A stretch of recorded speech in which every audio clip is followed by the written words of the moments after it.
Students, welcome back to the channel. आ चुका हूं एक और नई वीडियो के साथ, जिसमें मैं आज आपसे बात करने वाला हूं chapter number 4 of Indian economy, बचा न्यू इकोनॉमिक पॉलिसी और इकोनॉमिक रिफॉर्म।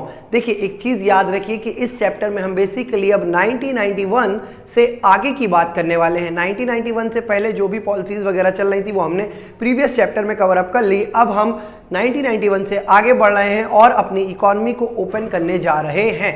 अगर आप चैनल पर पहली बार ज्वाइन हो रहे हैं तो लाइक कीजिएगा वीडियो को और सब्सक्राइब के बटन को तो दबाना भूलिएगा भी मत। और हाँ, बेल आइकन को भी प्रेस कर दीजिए ताकि आप हमारी रेगुलर वीडियोस की कोई भी नोटिफिकेशन मिस आउट ना कर सके। तो चलिए शुरू करते हैं आज की वीडियो को बिना किसी देरी के। बच्चा, चैप्टर का नाम आपको दिख रहा होगा न्यू इकोनॉमिक रिफॉर्म और न्यू इकोनॉमिक पॉलिसी। देखिए, किस तरीके से कैसे गवर्नमेंट ने न्यू इकोनॉमिक पॉलिसी को अडॉप्ट किया और क्या क्या कारण रहे, ये हम ऑलरेडी प्रीवियस चैप्टर्स में डिस्कस करके आ चुके हैं।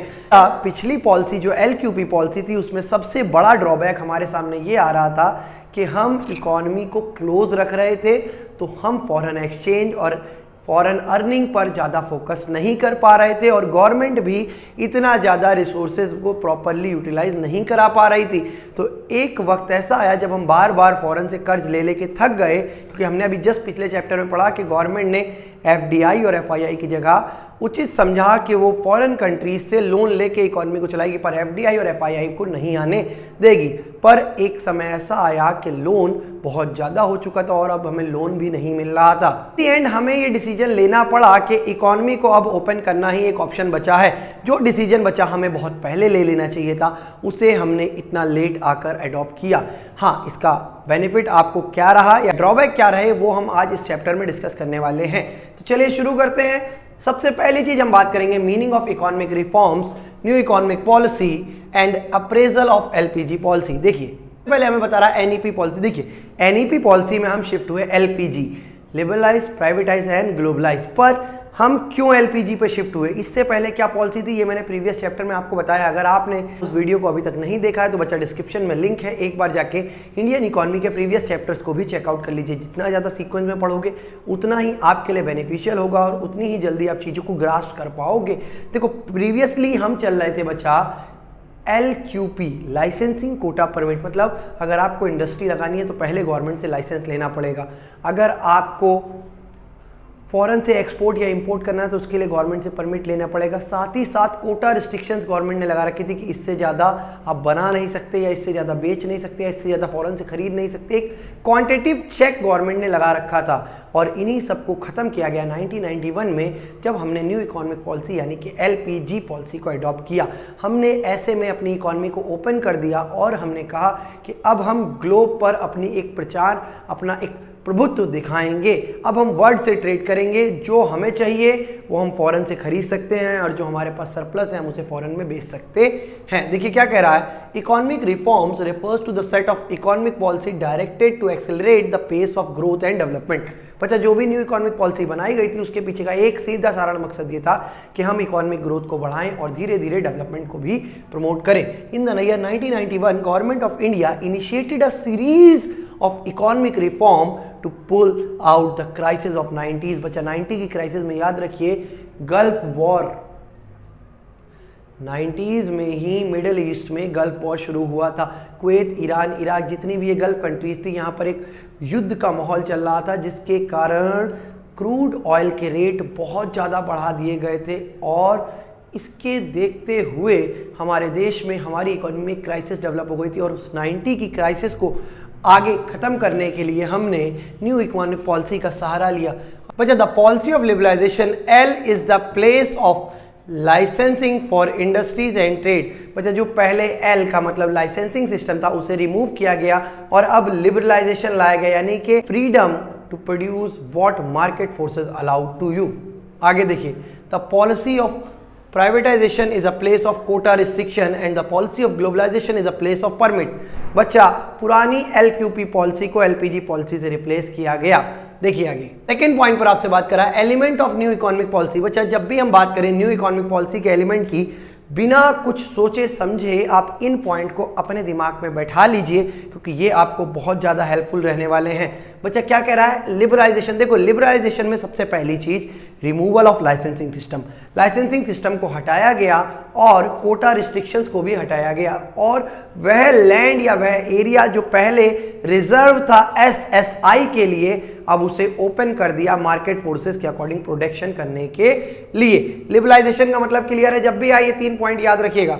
जब हम बात करें प्राइवेटाइजेशन की तो आपके दिमाग में तुरंत क्लिक होना चाहिए प्राइवेटाइजेशन इक्वल टू डिसइन्वेस्टमेंट। जब भी प्राइवेटाइजेशन को समझाया जाए तो आप एक्सप्लेन करके आएंगे डिसइन्वेस्टमेंट को। और बच्चा जब हम बात करें ग्लोबलाइजेशन की तो ग्लोबलाइजेशन का मतलब होता है freedom to export and import. अब कोई परमिट या कोई बाधा नहीं थी, बस आपके पास सर्टिफिकेट होना चाहिए एक्सपोर्टर या इंपोर्टर होने का।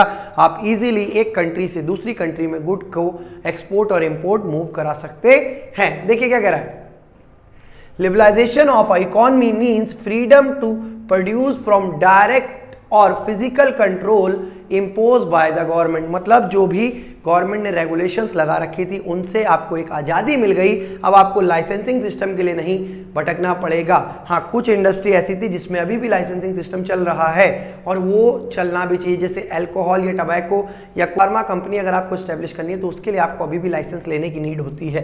क्या कह रहा है बच्चा, पीरियड टू 1991 यानी कि 1991 से पहले government had imposed several type of control on private enterprise. बच्चा हमने अभी पीछे चैप्टर में पढ़ा था कि 1991 से पहले सरकार ने बहुत सारे रेगुलेशंस और कंट्रोल लगा रखे थे प्राइवेट सेक्टर पर लिबरलाइजेशन के बाद वह सिस्टम हट गया, लाइसेंसिंग सिस्टम हट गया, price control and finance control on good import, foreign exchange control restriction, ये सभी चीजें हटा दी गई और अब आपको एक फ्रीडम दे दी। आप मार्केट फोर्सेस के अकॉर्डिंग जो चाहे वो बनाएं और जो चाहे वो प्रोड्यूस करें और बेचें। क्लियर है।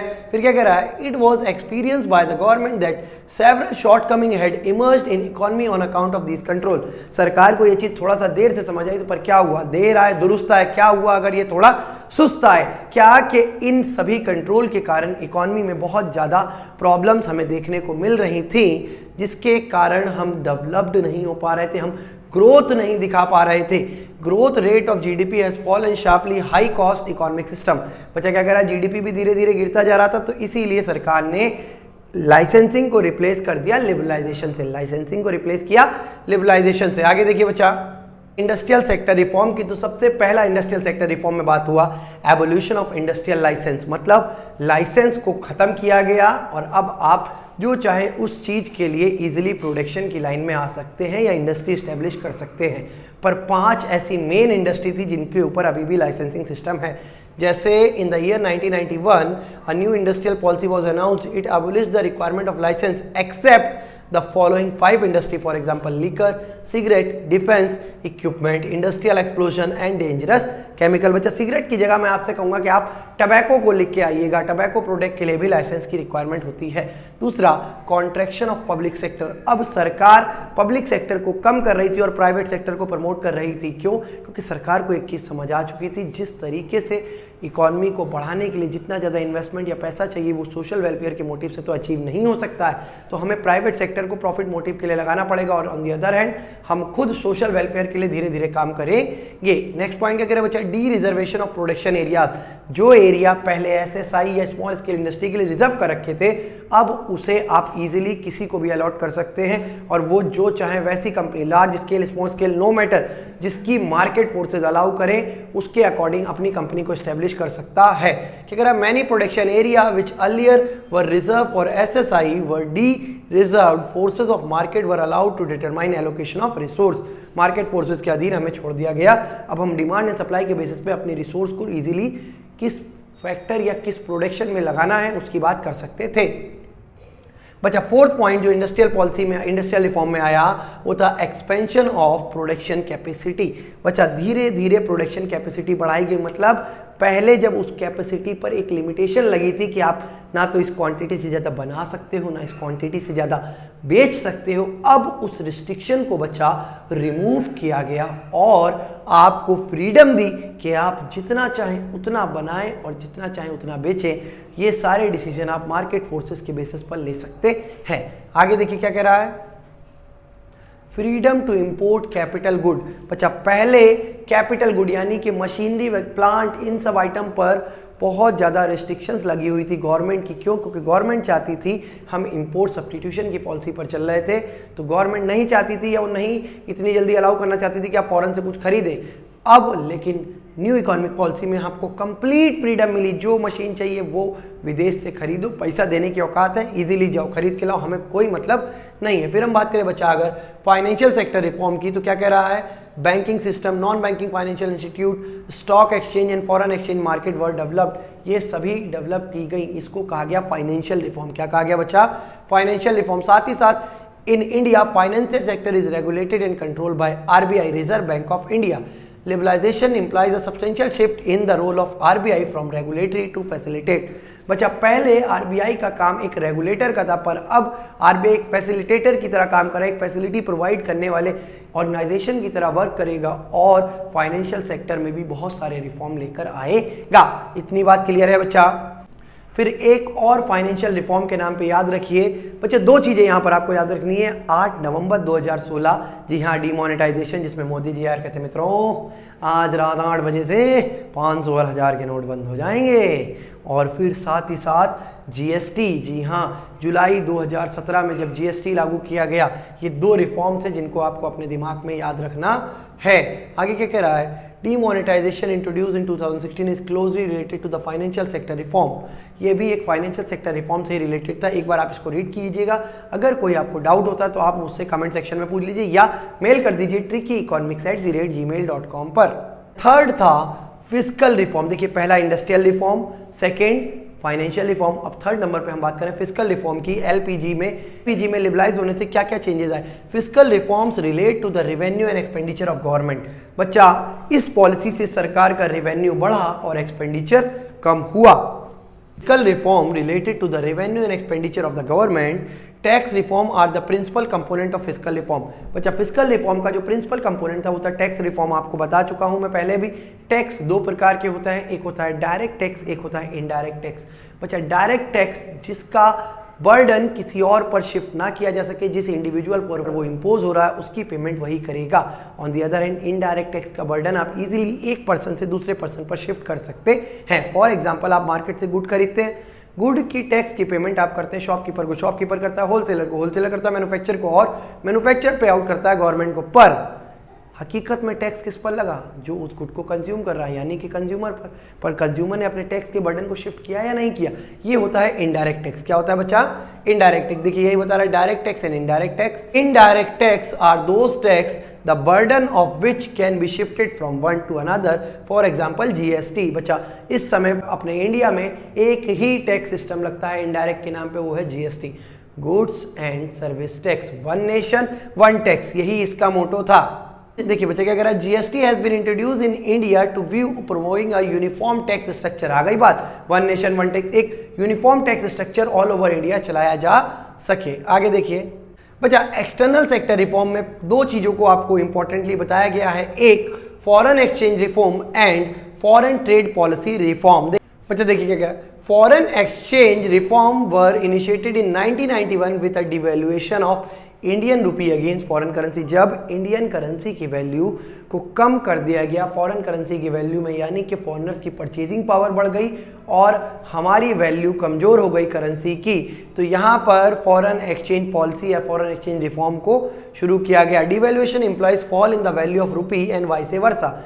जब हमारी करेंसी की वैल्यू डॉलर के कंपैरिजन में कम हो जाए तो उसको कहा जाता है डिवैल्यूएशन। बच्चा, अगर आपने मैक्रो इकोनॉमिक्स में मेरी फॉरेन एक्सचेंज को पढ़ा है तो आप इन चीज़ों को बहुत इजीली अंडरस्टैंड कर पा रहे होंगे, और जिन्होंने नहीं पढ़ा है वो परेशान मत हो, एक बार जाके पूरी सीरीज को फॉलो करो। Foreign trade policy underwent a substantial change in the wake of liberalisation.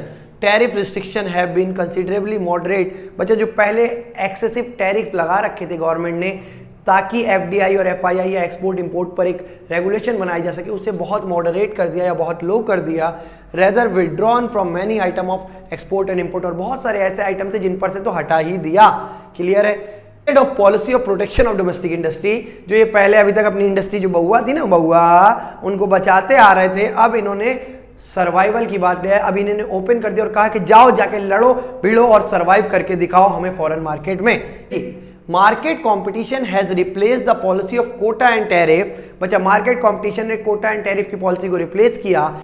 Efficiency in the benchmark of growth, not simply expansion. अब हम ग्रोथ की तरफ देख रहे थे, ना कि विस्तारीकरण, फैलने की तरफ नहीं, एक्सपेंशन की तरफ नहीं। अब हम ग्रोथ की बात कर रहे थे। अब आप लोग सोच रहे होंगे ग्रोथ और एक्सपेंशन का क्या अंतर है।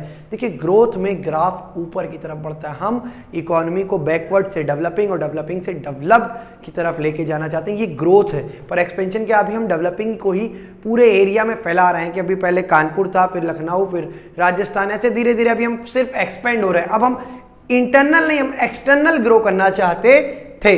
Clear?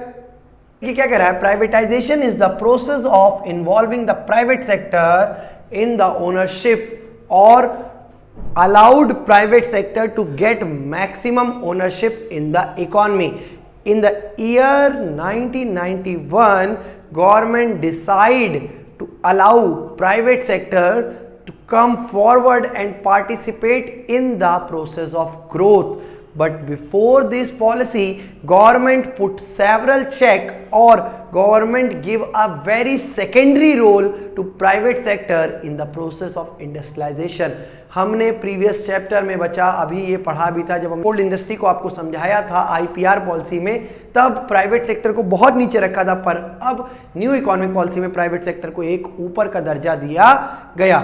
It employs gradually withdrawn of government ownership and management from the public sector enterprise and may happen in two ways. ये दो तरीके से हो रहा था, क्या कि सरकार अपनी ओनरशिप कम करके प्राइवेट सेक्टर को प्रमोट कर रही थी। पहला, outright sale of government enterprise to the private sector. बच्चा सबसे पहले तो बात हो रही थी कि प्राइवेट सेक्टर को गवर्नमेंट एंटरप्राइज में जो भी शेयर चाहिए उनको बेच दिया जाए और गवर्नमेंट अपने शेयर को कम कर ले। दूसरा, withdrawn of government ownership and management from a mixed enterprise. जैसे पहले मिक्स्ड एंटरप्राइज थी ना, पब्लिक और प्राइवेट, 51% पब्लिक का, 49% प्राइवेट का। अब सरकार ने क्या किया, अपने शेयर को गिरा के ले आई 24 to 26% पर और मेजॉरिटी ऑफ स्टेक दे दिया प्राइवेट सेक्टर को। आगे देखिए, disinvestment is the policy instrument to promote privatization. मैंने शुरुआत में आपसे बात करी थी कि जब भी आप प्राइवेटाइजेशन को समझाएं तो बच्चा डिसइन्वेस्टमेंट को जरूर समझे। डिसइन्वेस्टमेंट क्या होता है, देखिए ऐसे बहुत सारी सिक यूनिट थी पहले जिनको सरकार को as a dead burden on his shoulder के रूप में फॉलो करना पड़ रहा था। बहुत सारी इंडस्ट्री थी जो कमा के कुछ नहीं दे रही थी, इनफैक्ट वो अपने सर्वाइवल का भी ग्रो नहीं कर पा रही थी, पर इसके बावजूद सरकार को उन सिक यूनिट का बोझ अपने कंधे पर लेके चलना पड़ रहा था। अब बात होगी कि सर जब वो कंपनी कमा ही नहीं रही थी तो सरकार ने उनको बंद करना क्यों नहीं उचित समझा। बच्चा देखिए, सरकार हमेशा एम्प्लॉयमेंट जनरेटर के लिए जानी जाती है, ना कि एम्प्लॉयमेंट स्नैचर के लिए। सरकार किसी से रोजगार छीनती नहीं है, बल्कि सरकार का तो काम है कि वो ज़्यादा से ज़्यादा लोगों तक रोजगार पहुंचाए। और अगर सरकार उनको बंद कर देती तो बहुत सारे लोग इकोनॉमी में फिर से बेरोजगार हो जाते। इसीलिए सरकार ने क्या किया, अपने शेयर को कम कर लिया और उसे प्राइवेट सेक्टर को बेच दिया गया। बच्चा इससे दो बेनिफिट हुए। पहली चीज, जो करप्शन और मक्कारी और नाकारी वहाँ की कंपनी के लोगों के अंदर भरी हुई थी कि हम तो सरकारी एम्प्लॉय हैं, पैसा तो मिलेगा ही मिलेगा, काम हो या ना हो, उसको ख़त्म किया जा सका। और दूसरा, सरकार को एक मोटा अमाउंट सेल करके अपने शेयर को मिला। अब देखिए, प्राइवेट सेक्टर बच्चा सिंपल सी बात है, अगर आप हार्ड वर्क करोगे, रिजल्ट दोगे तो काम पे रखेगा, नहीं तो टाटा बाय बाय, खत्म, आपका समय समाप्त हुआ, निकाल देगा। प्राइवेट सेक्टर हेसिटेट नहीं करेगा, पर गवर्नमेंट को सोचना पड़ रहा था। इसीलिए गवर्नमेंट ने प्राइवेट सेक्टर को वो कंपनियां हैंडओवर कर दी और कहा कि अब भैया जाओ, लो चाबुक और संभालो।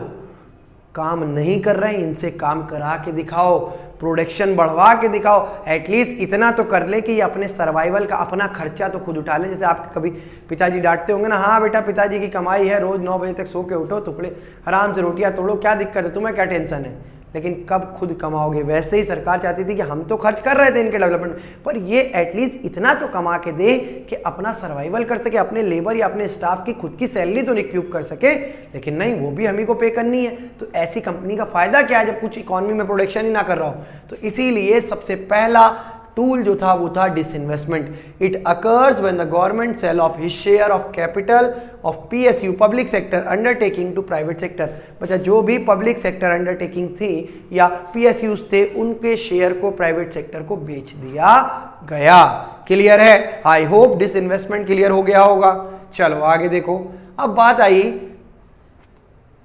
Need of privatisation. बच्चा प्राइवेटाइजेशन की नीड क्या पड़ी? देखिए जो भी मैंने आपको समझाया उसी की बात कर रहा होगा। The process of industrialization was initiated during the second 5-year plan assigning a key role to PSU. जब इंडस्ट्रियलाइजेशन शुरू हुआ इन द ईयर 1956, उसमें बच्चा primary role PSU public sector undertaking को दिया गया। लेकिन आईपीआर 1950 में भी कैटेगरी क्लियरली डिफाइन था कि मेन रोल पीएसयू का है, पर धीरे धीरे हमें यह समझ आया it is beyond doubt that it was through the separate of PSU that India would diversify its industrial base between period 1991 to 1950 या 1956 टू 1991 तक हमें यह चीज क्लियरली हो चुकी थी कि हमने मेन रोल दिया था पीएसयू पब्लिक सेक्टर अंडरटेकिंग को इकोनॉमिक ग्रोथ का। नेक्स्ट पॉइंट देखिए, it was on account of spread of PSU. जैसे जैसे पीएसयू बढ़ रहे थे वैसे वैसे इंडियन इकोनॉमी में एक बहुत बड़ा स्ट्रक्चरल चेंज आया कि लोग अब शिफ्ट हो रहे थे एग्रीकल्चर से इंडस्ट्री की तरफ as their source of livelihood.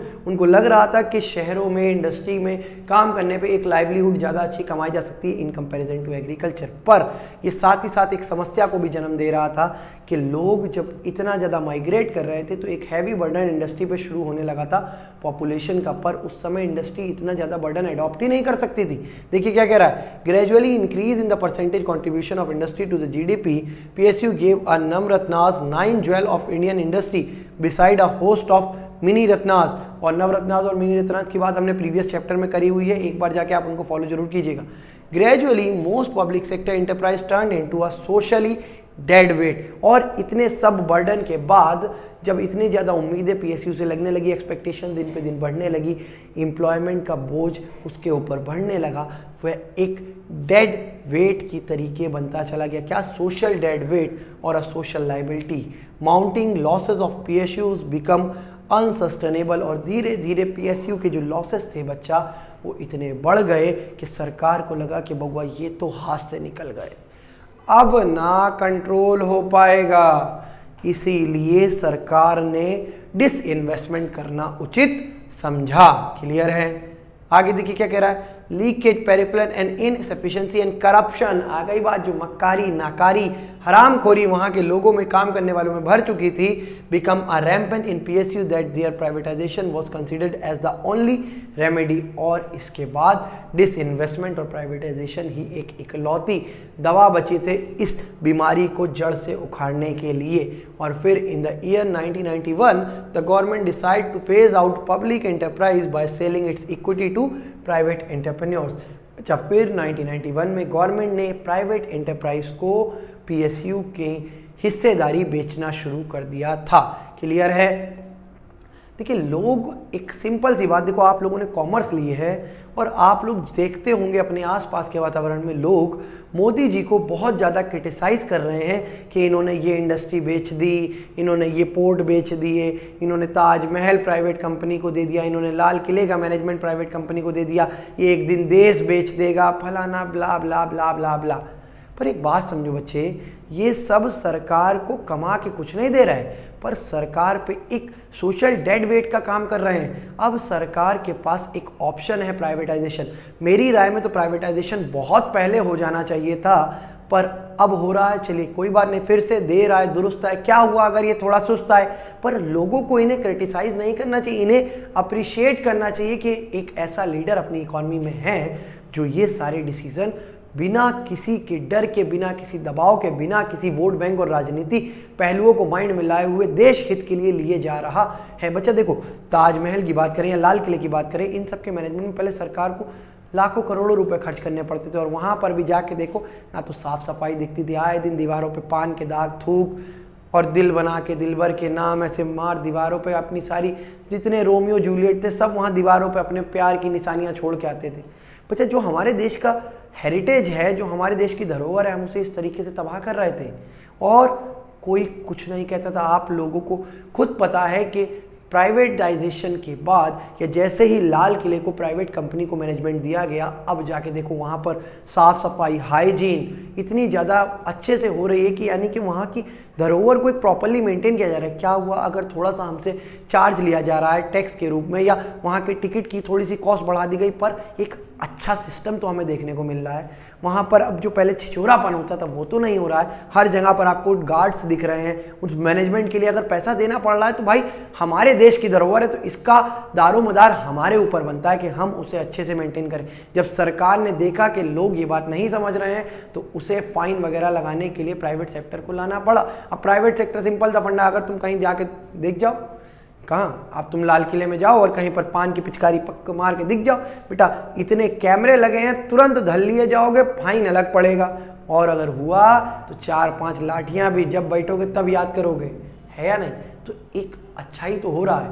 अब बहुत सारे पोर्ट्स हैं जो गवर्नमेंट ने भेज, अब गवर्नमेंट उनको मैनेज करने में इतना ज़्यादा रेवेन्यू नहीं जनरेट कर पा रही है, क्या किया, उसे प्राइवेट सेक्टर को दे दिया। प्राइवेट सेक्टर जब उसे मैनेज करेगा तो भाई पहली चीज़, अगर प्रॉफिट कमाएगा तो टैक्स देगा, साथ ही साथ जब सरकार उसको उसका मैनेजमेंट दे रही है, प्राइवेट सेक्टर को वो पोर्ट्स वगैरह दे रही है, तो वहाँ पर सरकार उससे एक मोटा अमाउंट लेगी या नहीं लेगी, और वो पैसा अपनी इकोनॉमी के डेवलपमेंट में ही तो खर्च होगा। भाई कौन सा मोदी जी अपनी जेब में डाल के लिए जाएंगे।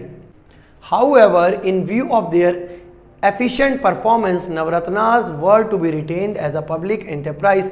Indeed, the government decided to upgrade their functional freedom with a view of enhancing their competitive strength. और फिर जैसे धीरे धीरे ग्रोथ होनी शुरू हुई तो नवरत्नास को सरकार ने फिर से पब्लिक सेक्टर एंटरप्राइज के रूप में ले लिया गया और फिर उनकी कॉम्पिटिटिव स्ट्रेंथ बढ़ाने के लिए काम किया जा रहा था। क्लियर है बच्चा। नवरत्नास के रूप में आपको ये नाम याद रखने हैं most importantly, IOC Indian oil corporation, Bharat petroleum corporation, ONGC oil and natural gas corporation, SAIL, steel authority of India, BHEL, Bharatiya heavy electric limited, Indian petrochemical corporation limited, Videsh Sanchar Nigam limited, national thermal power corporation and Hindustan petroleum corporation limited. बच्चा जितनी भी companies के and में limited लगा है, private नहीं सिर्फ limited, वो सभी नवरत्नास में आई और उनको गवर्नमेंट ने फिर से अपने अंडर में ले लिया।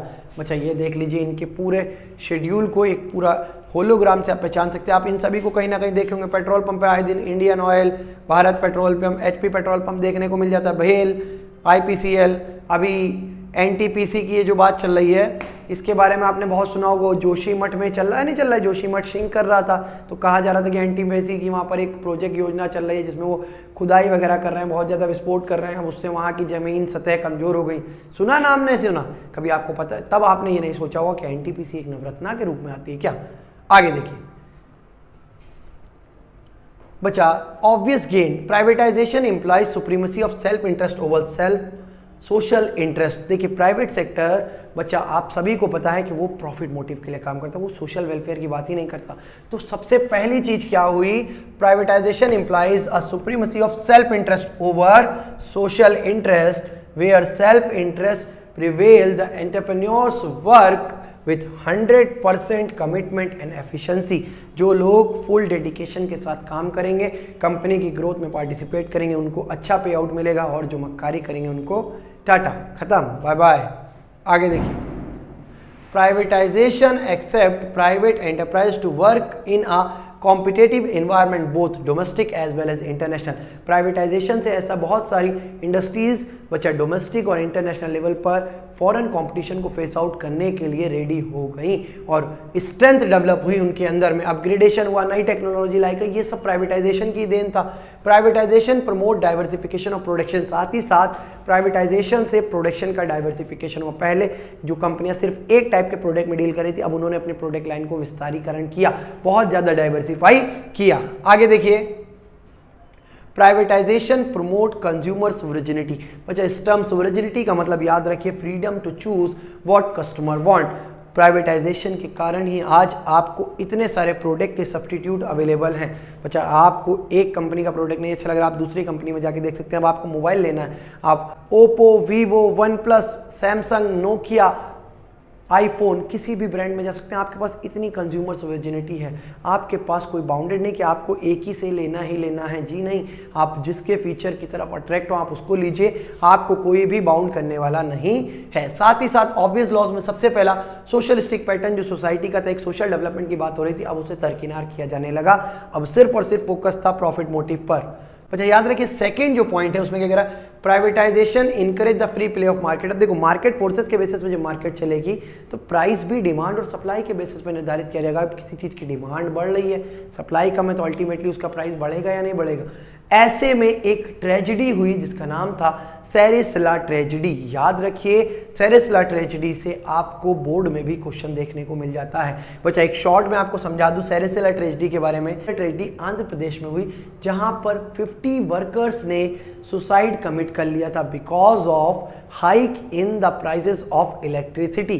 क्लियर है बात? देखिए क्या कह रहा है, in Andhra Pradesh a small town knowing its power loom industry, वहां पर पावर लूम इंडस्ट्री थी, पर जैसे जैसे इंडस्ट्रियकरण बढ़ता जा रहा था वैसे वैसे लाइवलीहुड ज़्यादातर लोग टाउन वगैरह में उस पर निर्भर थे। प्राइवेटाइजेशन से पावर सप्लाई बढ़ी तो पावर सप्लाई के लिए टैरिफ भी बढ़ाने पड़े, और टैरिफ बढ़ने से पावर लूम इंडस्ट्री के इलेक्ट्रिसिटी बिल में बहुत ज़्यादा इजाफा हुआ, जिसके कारण वह सर्वाइवल मुश्किल हो गया और वहाँ पर काम करने वाले 50 लोगों ने एक साथ सुसाइड कमिट कर लिया था। बच्चा यहाँ से क्वेश्चन आता है डिफाइन सेरेसिला ट्रेजिडी, याद रखिएगा। फिर आता है term globalization. Globalization means integrating the economy of country with the economy of other countries. जब हम ग्लोब पे पहुंच जाएं, लिंकअप हो जाए वर्ल्ड की इकोनॉमी का हमारी इकोनॉमी से, इकोनॉमी ओपन हो जाए, उसको कहा जाता है ग्लोबलाइजेशन। क्या कहा जाता है बच्चा? Globalization may be defined as the process of associated with increasing openness, growing economic interdependency and deepening economic integration in the world economy. जब हम वर्ल्ड की इकोनॉमी से एक साथ एक दूसरे को लिंक कर लें उसको कहा जाता है ग्लोबलाइजेशन।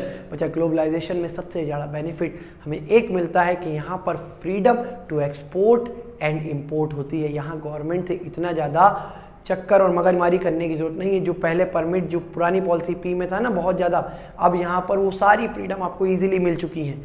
देखिए क्या कह रहा है, economic reforms aims at integration the Indian economy in the global economy, as a result export and import rises significantly. बच्चा हमारे पास जो सरप्लस है हम उसे किसी को विदेश में बेच के पैसा कमा सकते हैं, और जिस चीज़ की हमें नीड है अपने प्रोसेस में, ग्रोथ में, हम उसे विदेश से खरीद के अपनी ग्रोथ प्रोसेस को अपने लिए काम पर लगा सकते हैं। सबसे बेस्ट एग्जांपल याद रखिएगा ग्लोबलाइजेशन में आता है outsourcing. Outsourcing is an important outcome of the process of globalization. It refers to the system of hiring business services from the outside of the world. देखिए जैसे वर्ल्ड में बहुत सारी ऐसी कंपनीज हैं, या यूएस यूके में बहुत सारी ऐसी कंपनीज हैं जो वहाँ पर ऑपरेट करें, पर उनके जो कॉल सेंटर हैं वो उन्होंने चाइना में या इंडिया में इस्टेब्लिश कर रखे। ये एक प्रकार की आउटसोर्सिंग है, मतलब अपने बिजनेस के लिए आप कहीं और से सर्विसेज ले सकते हैं। ये ग्लोबलाइजेशन का एक बेस्ट एग्जाम्पल रहता है। आप लोग जानते होंगे दिल्ली बॉम्बे में बहुत सारे कॉल सेंटर्स हैं जो काम कर रहे हैं, वो एक आउटसोर्सिंग के बेसिस पर ही काम करते हैं। फिर क्या कह रहा है बच्चा, policy standardize promoting globalization of Indian economy. क्या कह रहा है, सबसे पहला increase in the equity limit of foreign investment. बच्चा जो भी फॉरेन इन्वेस्टमेंट एफडीआई और एफआईआई थी एक लिमिट लगी हुई थी, अब उस पर इंक्रीमेंट हुआ अब 100%। बच्चा याद रखिए पहले जो 40% से भी कम था, अब उसमें 51 to 100% पूरी का पूरा इन्वॉल्वमेंट आप एफडीआई को दे सकते हैं। मतलब आप आइए, आपका पूरा स्टेक रहेगा, हमें सिर्फ टैक्स से मतलब है और हमारी इकोनॉमी में काम करने वाले लोगों को आप रोजगार दें, इसके अलावा हमें और कुछ नहीं चाहिए। In 47 high priority industries, foreign direct investment to the extent of 100% has been allowed without any restriction। 100% ownership आपकी रहेगी, हमारा कोई रिस्ट्रिक्शन नहीं होगा, बस आप आके हमारी इकोनॉमी में इन्वेस्टमेंट कीजिए। अगला क्या कह रहा है बच्चा, partial convertibility the achieve of objective of globalization. Partial convertibility of Indian rupee has been allowed for the following transaction. Import and export of goods and services, आप इनके लिए इंपोर्ट एक्सपोर्ट के लिए इजीली इंडियन रुपी को convert करा सकते हैं foreign exchange में। दूसरी चीज पेमेंट ऑफ इंटरेस्ट और डिविडेंड ऑन इन्वेस्टमेंट, अगर कोई पेमेंट मिल रही है तो उसके लिए भी आप इजीली कन्वर्टिबिलिटी कर यूज कर सकते हैं। Remittance to meet family expense, it is called partial convertibility because it does not cover capital transaction. Capital transaction के अलावा अगर किसी और पर्पज के लिए भी चाहिए तो आप उसे इजीली कन्वर्ट करा सकते हैं। देखिए क्या कह रहा है, partial convertibility refers to the sale and purchase of foreign currency at market price, मतलब एक एक्सचेंज रेट है, आप उसके बदले में अपनी फॉरेन करेंसी को दीजिए और वहां की कंट्री की करेंसी को ले लीजिए। आगे देखो क्या कह रहा है, लॉन्ग टर्म ट्रेड पॉलिसी। बच्चा अब हम शॉर्ट टर्म की जगह लॉन्ग टर्म पर ज्यादा फोकस कर रहे थे। In conformity of economic reforms foreign trade policy is encouraged for a long duration nearly 5 years. अब हर फॉरेन पॉलिसी को ज्यादा से ज्यादा लंबे समय के लिए इंकरेज किया गया, ज्यादातर 5 ईयर्स के लिए लागू किया जाता था। नेक्स्ट पॉइंट कह रहा है बच्चा reduction in tariff. Export import के लिए जो टैरिफ यूज किए जाते थे उसमें बहुत रिडक्शन आए। गवर्नमेंट खुद प्रमोट कर रही थी एक्सपोर्ट और इंपोर्ट को। विड्रॉल ऑफ क्वांटिटेटिव रिस्ट्रिक्शन, पहले एक्सपोर्ट इससे ज़्यादा क्वांटिटी नहीं कर सकते, इससे ज़्यादा क्वांटिटी इंपोर्ट नहीं कर सकते, जो बाउंडेशन लगी हुई थी उनको भी धीरे धीरे खत्म किया गया। अब याद रखिए बच्चा, एल का मतलब लिबरलाइजेशन, पी का मतलब प्राइवेटाइजेशन और जी का मतलब ग्लोबलाइजेशन। इन तीनों ही चीज़ों को हम लोगों ने पढ़ लिया है। आई होप इतनी बात आपको क्लियर रही होगी। अब बात करी जाए अगर वर्ल्ड ट्रेड ऑर्गेनाइजेशन WTO की, बच्चा देखिए WTO भी अपने आप में एक इंपॉर्टेंट रोल प्ले करता है, तो इसके बारे में प्रॉपरली पढ़ लीजिएगा। कभी कभी शॉर्ट नोट आ जाता है कि WTO के ऊपर एक शॉर्ट नोट दीजिए। World trade organization is expected to play a important role in the context of globalization of world economy. What is suppose to do? It's suppose to promote free trade in the international market by reducing tariff barriers and by removing non tariff barriers. Tariff barrier को कम करके और non tariff barrier को remove करके international market में goods का flow एक smooth way में चलता रहे, इसकी जिम्मेदारी WTO को दी गई है। याद रखिएगा WTO का हेडक्वार्टर जिनेवा, GENEVA। ये MCQ में बन जाते हैं क्वेश्चंस। क्लियर है? आगे देखो, आगे बात करी जा रही है an appraisal of LPG policy. Briefly refer to the LPG policy, the term employs policy related to the liberalization, privatization, globalization as an appraisal. देखिए क्या बेनिफिट हुआ, एक अप्रेजल का काम किया, इकोनॉमिक ग्रोथ को बूस्ट किया, डेवलपमेंट को बूस्ट किया, जिसे हमने कहा न्यू इकोनॉमिक पॉलिसी। सबसे पहली चीज मेरिट में क्या कह रहा है, वाइब्रेंट इकोनॉमी। बच्चा इकोनॉमी वाइब्रेंट का मतलब बहुत सारे रंग, एक डाइवर्सिफिकेशन इकोनॉमी का हमें देखने को मिला LPG पॉलिसी के बाद, न्यू इकोनॉमिक पॉलिसी के बाद। क्या कह रहा है, Indian economy has defined become a more vibrant economy, overall level of economic activity has tend to up as indicated by the GDP growth। आगे देखिए और याद रखिए 1991 से पहले और 1991 के बाद टोटल 8% का अंतर था बच्चा GDP में, ग्रोथ दिखी थी। Stimulant to industrial production, LPG policy have worked as a great stimulant to industrial production in Indian economy. It is owing to these policy that IT industry in India has achieved global recognization. बच्चा इन्हीं policy के कारण एक industrial change आया हमारी economy में और हम धीरे धीरे वर्ल्ड में फेमस होने लगे। हमारी इंडस्ट्री वर्ल्ड में एक रिकॉग्निशन क्रिएट करने लगी। जैसे अगर हम बात करें IT सेक्टर की, इंडिया में कितना डेवलप्ड हुआ कि आज वर्ल्ड की बड़ी बड़ी कंपनियां इंडियन IT एक्सपर्ट्स को हायर करती हैं। फिर क्या कह रहा है, अ चेक ऑन फिस्कल डेफिसिट। बच्चा जैसे ही यहाँ पर बात हुई फिस्कल डेफिसिट की, आपके दिमाग में तुरंत आना चाहिए total expenditure minus total receipt other than borrowing. मतलब अब धीरे धीरे सरकार का एक्सपेंडिचर कम हो रहा था और सरकार की रिसिप्ट बढ़ रही थी। रिसिप्ट में capital receipt and revenue receipt दोनों की बात हो रही है, जिससे फिस्कल डेफिसिट भी कंट्रोल हो रहा था। A check of inflation owing to the great flow of goods and services in the economy, rate of inflation has become lowered। बच्चा जैसे इकोनॉमी में गुड्स का फ्लो बहुत स्मूथली हो रहा था, वैसे वैसे इन्फ्लेशन भी कम हो रहा था। इन्फ्लेशन का मतलब महंगाई। इन the year 2011 to 12 and 13 to 14 inflation in the range of 6.9% per annum, and the year 18-19 it estimated to be 3.4%, and current year में इन्फ्लेशन फिर से बढ़ा है बच्चा और टोटल पहुंच चुका है 7%। याद रखिए अभी बजट में आया था इस बार की निर्मला सीतारमण जी ने बताया था कि हमारी GDP ग्रोथ 6.5% है और इन्फ्लेशन टोटल 7% से बढ़ा है। फिर बचा एक टर्म आता है कंज्यूमर सॉवरेनिटी, मतलब कंज्यूमर को फ्रीडम मिली, वो जो चाहे वो प्रोडक्ट चूज कर सकता है और एक ही प्रोडक्ट के डिफरेंट ऑल्टरनेटिव उनके पास अवेलेबल हुए, हाँ या ना। ये because of globalization, privatization and liberalization की पॉलिसी से ही हो रहा था। फिर कह रहा है 6 point, a substantial increase in the foreign exchange reserve. धीरे धीरे फॉरेक्स भी बढ़ता जा रहा था और फॉरेन एक्सचेंज रिजर्व भी हमारी कंट्री में प्रमोट हो रहा था। बिकॉज FDI FII अट्रैक्ट हो रहे थे, अब इकॉनमी ओपन हो चुकी थी, 100% ओनरशिप के साथ FDI इंडिया में ऑपरेट कर सकती थी, एक्सपोर्ट इंपोर्ट प्रमोट हो रहा था, जिससे फॉरेन एक्सचेंज पर भी एक बहुत अच्छा इंपैक्ट देखने को मिल रहा था। Flow of private foreign investment in India बचा। FDI FII भी धीरे धीरे इंडिया में एक अच्छा मार्केट कैप्चर कर रहे थे। उनको लग रहा था कि भारत एक बहुत बड़ी मार्केट है, तो क्यों ना भारत की तरफ अपनी इन्वेस्टमेंट को बढ़ाया जा सके। कि अगर हम बात करें क्या कह रहे हैं, recognition of India as an emerging economy, और इस पॉलिसी के बाद विश्व में ये दिखा कि भारत एक बहुत इमर्जिंग और तेजी से बढ़ती हुई अर्थव्यवस्था है। लोगों को भारत में इन्वेस्टमेंट का चस्का जागने लगा। ये because of new economic policy से ही हुआ था। बच्चा इसी के साथ फिर हमसे बात कर रहा है a shift from monopoly market to competitive market. अब हम मोनोपोली यानी कि जो सरकार के द्वारा एकाधिकार मार्केट थी जिसमें पूरा का पूरा कंट्रोल गवर्नमेंट का था, अब हम उससे शिफ्ट हुए और हम मार्केट फोर्सेस की मार्केट में, कॉम्पिटिटिव मार्केट में सर्वाइव करना सीख रहे थे। जो हमारे बउआ इंडस्ट्री थी वो धीरे धीरे बड़ी हो रही थी, वो फाइट कर रही थी और लड़के सर्वाइव करके ग्रोथ को दिखा रही थी प्राइवेटाइजेशन होने के बाद। अच्छा, on the other hand LPG policy के थोड़े से ड्रॉबैक भी हैं। देखिए, एक सिंपल सी बात है, एक सिक्के के दो पहलू होते हैं। जब कोई चीज़ ज़्यादा अच्छी होती है तो उसका कहीं ना कहीं कुछ नुकसान भी देखने को मिलता है। क्या? Neglection of agriculture. जब हम एलपीजी पॉलिसी पे आए तो इंडस्ट्रियल चीज़ों पर ज़्यादा फोकस गया और इसी के साथ एग्रीकल्चर सेक्टर को धीरे धीरे इग्नोर किया जाने लगा। Agriculture sector had suffered a serious neglect in the growth rate has slip to the miserably low as 3 to 4% per annum. Agriculture का जो ग्रोथ रेट था वो धीरे धीरे 2 से 3% हर साल गिरता जा रहा था। नेक्स्ट देखिए बच्चा, agriculture sector is important source of raw material to the industrial sector. Agriculture sector is the principal source of labour supply to industrial sector. अब क्या हुआ, एग्रीकल्चर सिर्फ रॉ मटेरियल का एक सोर्स बन चुका था, इंडस्ट्रियल सेक्टर को लेबर सप्लाई का एक सोर्स बन चुका था। सेकंड पॉइंट कह रहा बच्चा, urban concentration of growth process. साथ ही साथ एलपीजी पॉलिसी में शहरीकरण पर विशेष ध्यान दिया गया और अर्बन सेक्टर ज़्यादा ग्रो हो रहे थे, तो इससे कहीं ना कहीं रूरल एरिया फिर एक बार निगलेक्ट होते जा रहे थे और उनकी ग्रोथ पीछे ही छूटती जा रही थी। आज हम शहरीकरण में इतना आगे बढ़ गए कि एक समय ऐसा था, बहुत सारे ऐसे गांव देहात थे जिनके डेवलपमेंट के नाम पर कुछ भी नहीं था। ये इस पॉलिसी का ड्रॉबैक था।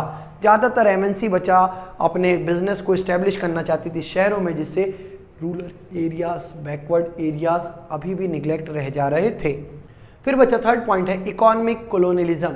India suffered nearly 200 years of political colonialism during the British rule. Now the MNC are expanding their economic control and it suffer a sort of economic colonialism. अब जैसे जैसे MNCs बढ़ती जा रही हैं, फिर से एक ऐसा समय आ रहा है जिससे एक कोलोनियलिज्म यानी कि एक फॉरेन कंपनीज फिर से भारत की इकोनॉमी में अपना प्रभुत्व स्थापित कर रही हैं और डोमेस्टिक कंपनियां कहीं ना कहीं उस कंपटीशन में पीछे छूट रही थी। फोर्थ पॉइंट की बच्चा जब हम बात करें, क्या कह रहा है, spread of consumerism. Spread of MNC in the country has subsequent of LPG policy has result in the large scale spread of consumerism. A variety of global brand in the market has introduce and mass to become spendthrift going beyond the means. अब लोग brand की तरफ आकर्षक होने लगे, वो अपनी कमाई से ज़्यादा खर्चा उन पे करने लगे। लोग आज के समय में आईफोन के लिए पागल हैं बच्चा। हकीकत में आईफोन मिडिल क्लास को टारगेट नहीं करता, पर यह भी एक आयरनी है कि आईफोन के सबसे ज़्यादा यूज़र मिडिल क्लास में ही हैं। अब वो लोन लेके, फाइनेंस लेके जैसे तैसे आईफोन लेते हैं। नेक्स्ट पॉइंट है बच्चा, loop sided growth process. LPG accelerate the growth process of Indian economy but it is a loop sided. एक तरफी ग्रोथ प्रोसेस थी, it is not inclusive growth process, it does not include all the sector of economy. बच्चा यहाँ पर सभी sector एक साथ grow नहीं हो रहे थे। एलपीजी के बाद जो सबसे तेजी से सेक्टर ग्रो किया, जैसे मैंने आईटी सेक्टर का आपको बताया था, तो उसमें सिर्फ और सिर्फ सर्विस सेक्टर बढ़ रहा था। अभी भी प्राइमरी और सेकेंडरी सेक्टर एक बैक स्टेप ही रखे हुए थे इकोनॉमी में। क्लियर है? छठे पॉइंट की बात करें बच्चा, कल्चरल इरोजन। देखिए, कल्चरल इरोजन को ये समझिए कि जैसे जैसे एलपीजी पॉलिसी आई, एमएनसीज आने लगी, ओपन इकोनॉमी होने लगी, अब हम अपने कल्चर को छोड़ते हुए अट्रैक्ट हो रहे थे फॉरेन कल्चर से। हम फॉरेन कल्चर की तरफ इतने अट्रैक्ट हो गए कि हमने अपने कल्चर को छोड़ दिया। हम वेस्टर्न कल्चर को अडॉप्ट करने में इस तरीके से मशगूल हो गए कि हम अपना प्राइमरी कल्चर छोड़ते चले गए और धीरे धीरे हमारा कल्चर ख़त्म होता जा रहा है। देखिए क्या कह रहा है बच्चा, globalisation has lead to the cultural erosion in the Indian society following are some major. देखिए पहले नंबर पर बता रहा है क्या, economic prosperity has take lead over the other parameter of life. अच्छा, अब जिंदगी में सिर्फ एक ही चीज़ सबको इंपॉर्टेंट रह गई, वो रह गया है पैसा। परिवार, सुख, शांति, प्यार, मोहब्बत, इसकी कोई जगह ही नहीं है। आजकल हर आदमी एक भाग दौड़ में लगा है, वो है पैसा कमाने की दौड़, है या नहीं।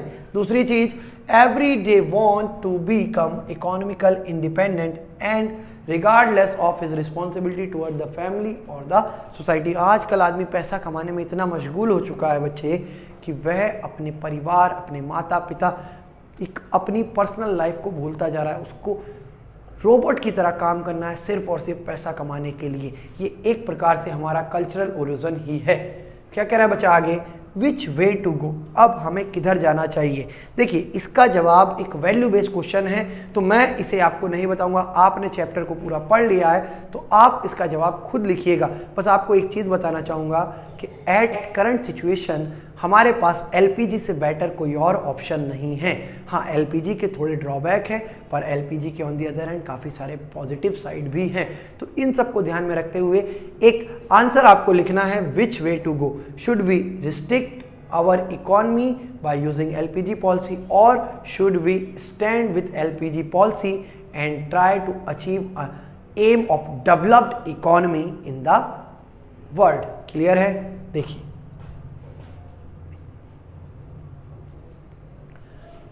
और बच्चा इसी के साथ हमारा ये चैप्टर खत्म होता है। अब हम आपसे मिलेंगे नेक्स्ट चैप्टर में, जिसमें मैं आपसे बात करूंगा ह्यूमन कैपिटल फॉर्मेशन की। बच्चा अगर आपको वीडियोस अच्छी लग रही हैं, एक हेल्पिंग हैंड का काम कर रही हैं, तो आपसे रिक्वेस्ट है कि चैनल को सब्सक्राइब किए बिना मत जाइएगा। वीडियो को लाइक करिए, शेयर करिए, सब्सक्राइब करिए और अपने फ्रेंड सर्कल में जितना ज़्यादा हो सकता है चैनल को प्रमोट कीजिए बच्चा। और हाँ, एक और चीज़, अगर आपको कोई भी टॉपिक ढूंढना है तो आप सिर्फ और सिर्फ चैप्टर का नाम और बाय यश पंडित लिख के डाल दीजिए, आपको तुरंत टॉप पर वह कंटेंट अवेलेबल हो जाएगा। देखिए बहुत सारे एजुकेटर्स हैं जो भिन्न भिन्न तरीके से पढ़ाते हैं, पर मेरे पढ़ाने की अप्रोच एक नेक्स्ट डिफरेंट लेवल पर रहती है। मैं कभी भी रटवाना या चीज़ों को सिर्फ और सिर्फ घुमा फिरा के जो लिखा है उसी को बता देने में बिलीव नहीं करता हूँ। मैं ट्राई करता हूँ कि एक साधारण भाषा में, एक लेमैन लैंग्वेज में, एक नॉर्मल लैंग्वेज में हम चीज़ों को किस तरीके से आप तक डिलीवर कर सकते हैं। बच्चा देखिए आपको एक छोटी सी कहानी बताता हूँ। आप सभी ने गौतम बुद्ध का नाम सुना है। गौतम बुद्ध ने ऐसा क्या किया कि लोग उनसे इतना ज़्यादा अट्रैक्ट हो गए। चैप्टर का एंड हो चुका है, जिनको वीडियो को छोड़कर जाना है वो जा सकते हैं, पर अगर जो इस कहानी को सुनना चाहते तो 2 मिनट की कहानी सुनिएगा ज़रूर। बच्चा गौतम बुद्ध ने जब अपने आप को ज्ञान की प्राप्ति कराई तो उसके प्रोसेस में उन्होंने एक चीज़ पाई कि जो इतनी भी धार्मिक गतिविधियाँ थी या जितने भी धार्मिक पुराण थे या ग्रंथ थे, ये सब संस्कृत भाषा में थे। और बच्चा संस्कृत अपने आप में एक बहुत टेक्निकल और डिफ़िकल्ट लैंग्वेज कंसीडर करी जाती है, जो ईजिली लोगों को समझ नहीं आती है। इसीलिए गौतम बुद्ध ने क्या किया, जो अपने प्रवचन देने का स्टाइल रखा या जो डिलीवरी ऑफ स्पीच रखी, वो रखी एक पाली भाषा। पाली भाषा समझ रहे, उस समय के एक लेमैन लैंग्वेज जिसे हर कोई इजीली समझ सके और थॉट को प्रोसेस कर सके। बच्चा गौतम बुद्ध ने जितने भी प्रवचन या श्लोक सुनाए वह सभी पाली भाषा में सुनाए, ताकि लोग इजीली उनसे कनेक्ट हो सके, चीज़ों को अंडरस्टैंड कर सके। एक वो भाषा जो वहाँ के आम चलन की भाषा थी, जिससे लोग इजीली डेली कम्युनिकेट करते थे। सेम उसी वे में बच्चा मैं आपको इकोनॉमिक बुकिश भाषा में नहीं, एक साधारण लेमैन भाषा में समझाने की कोशिश करता हूँ। देखिए क्योंकि अगर आप आज 12th में हैं तो मैं उम्मीद करता हूँ कि आपकी इंग्लिश ऐसी है कि आप आंसर फ्रेमिंग करना जानते हैं।